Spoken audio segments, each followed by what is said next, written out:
एक व्यक्ति बहुत बड़ा पापी था।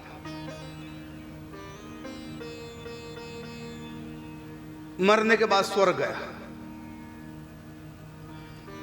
और कुछ लोग उनकी निंदा करते थे, इतना बड़ा पापी है, इतने गलत गलत काम किए हैं, ये किया, पूरी बुराई करते थे। तो सबका शरीर एक ही दम छूटा।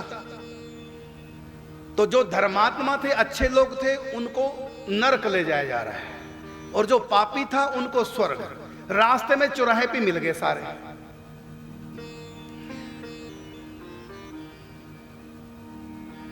तो धर्मात्मा को नरक ले जाया जा रहा है और जो सबसे बड़ा पापी था उसको स्वर्ग की तरफ चौराहे पे मिल गए। तो धर्मदूतों से पूछा, ये अन्याय कैसा?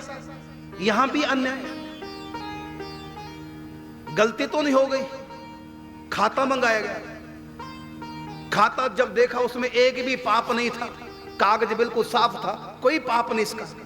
महाराज पाप क्यों नहीं? शराब ये पीता, मांस ये खाता, जुआ ये खेलता, परिस्त्रीगामी ये था, इतने बड़े बड़े पाप, माता का हत्यारा, बाप का हत्यारा, ये लिखे क्यों नहीं? और हमने तो बड़े अच्छे अच्छे कर्म किए। कहता तुम्हारा भी खाता खोल दिखाते हैं। जब खाता खोला तो उसमें लिखा बाप की हत्या तुमने की, शराब तुमने पी, वैश्यवृत्ति तुमने की।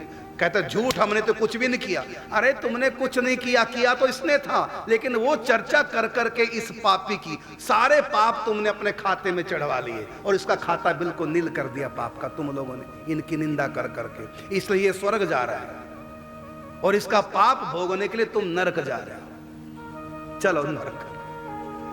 जरूरी नहीं कि पापी ही नरक जाएगा,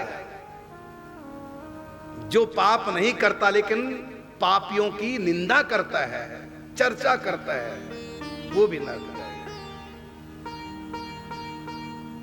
तो इसलिए मेरी माताओं सज्जनों, पाप मत करो, सबसे बड़ा पाप है। कबीर दास ने कहा ना कि कबीरा निंदक ना मिले चाहे पापी मिले हजार।